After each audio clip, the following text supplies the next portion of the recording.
महाभारत का महान युद्ध, जहां हजारों योद्धा अपनी नियति से टकरा रहे थे, लेकिन इस युद्ध भूमि में एक ऐसा योद्धा भी था जिसकी कहानी इतिहास से भी अधिक रहस्यमयी बन गई।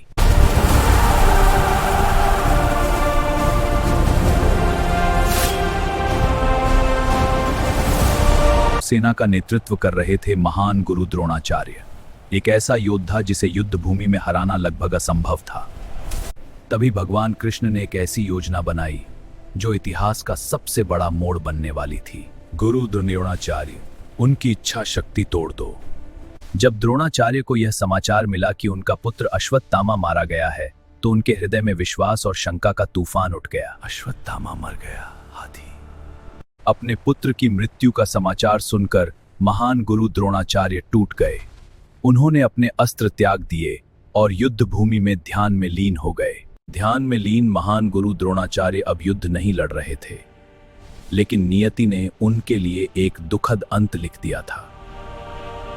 जब अश्वत्थामा को अपने पिता की मृत्यु का समाचार मिला, तो उसके भीतर क्रोध की ज्वाला भड़क उठी। गुरु द्रोणाचार्य गिर गए हैं। अपने पिता की मृत्यु का प्रतिशोध लेने के लिए अश्वत्थामा क्रोध से जल उठा। क्रोध से अंधे होकर अश्वत्थामा ने सबसे भयानक अस्त्र ब्रह्मास्त्र का आह्वान किया। अर्जुन, अब दिव्यास्त्र का प्रयोग करो।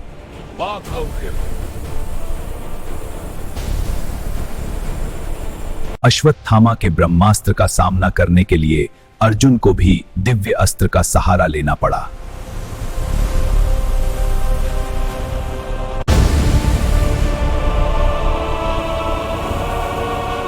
तभी भगवान कृष्ण ने आगे बढ़कर दोनों योद्धाओं को ब्रह्मास्त्र वापस लेने का आदेश दिया, क्योंकि यह अस्त्र पूरी पृथ्वी को नष्ट कर सकता था। अर्जुन ने भगवान कृष्ण के आदेश का पालन किया और अपने ब्रह्मास्त्र को वापस ले लिया, लेकिन अश्वत्थामा अपने अस्त्र को नियंत्रित नहीं कर सका।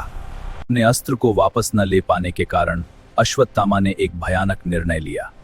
उसने ब्रह्मास्त्र को पांडव वंश के भविष्य की ओर मोड़ दिया, लेकिन भगवान कृष्ण ने अपने दिव्य बल से उस विनाशकारी अस्त्र को रोक लिया। भगवान कृष्ण ने अश्वत्थामा के मस्तक से उसका दिव्य मणि छीन लिया। उस दिन के बाद अश्वत्थामा को धरती पर भटकने का शाप मिला। एक अमर योद्धा जो कभी मर नहीं सकता। सदियां बीत गईं, लेकिन अश्वत्थामा का शाप समाप्त नहीं हुआ।